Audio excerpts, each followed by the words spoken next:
Alexander Milne was born on January 18, 1882 in North London. He went to a private all-boys school called Henley House. He has loved writing at a very young age. His dad, John Van Mill, was the headmaster of the school.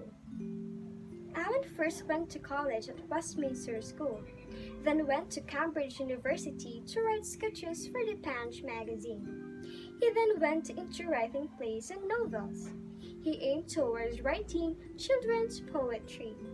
The first collection was called When We Were Very Young. Everybody went crazy for this collection and 50,000 copies were sold in 8 weeks.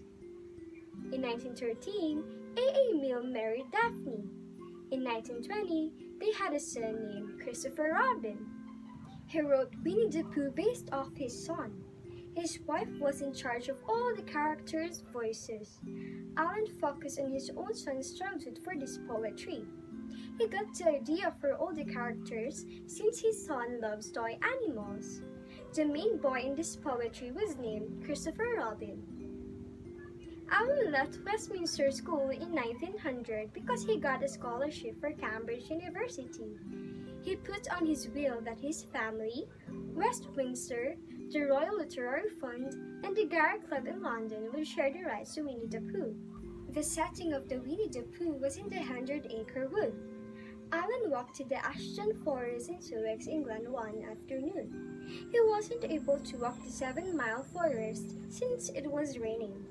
This is where he had the idea of the 100-acre wood. In the 1930s and 40s, Milne returned to the writing for adults, publishing novels, short story collections, and a non-fiction anti-war book entitled Peace with Honor.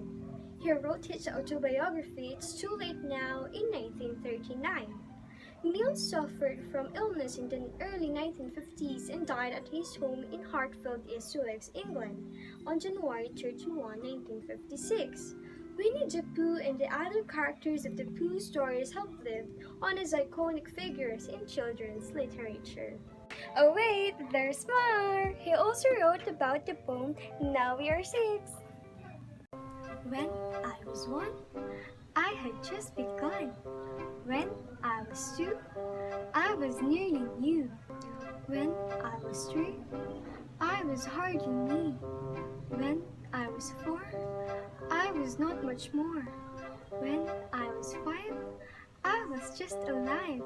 But now I'm 6, I'm as clever. So I think I'll be 6 forever and ever. James Matthew Barrie was born in Carmignac, Angus, Scotland on May 9, 1860, the son of a poor, hard-working weaver. Influenced by his mother's interest in literature and art, the ambitious Barrie studied at the University of Edinburgh and then wrote prolifically for a Nottingham newspaper for 2 years. Determined to earn his living as a writer, he moved to London. After achieving literary success, Barrie married the actress Mary Ansell in 1894. Their childless union was perhaps marred by the influence of his mother, and they were divorced in 1910. During this period, he had become attached to Sylvia Llewellyn Davis and her sons. The tragic death of Mrs. Davis in 1910 hardened her to be a light-hearted writer. He was further grieved by the accidental deaths of Mrs. Davis' 2 sons, whose guardian he had been.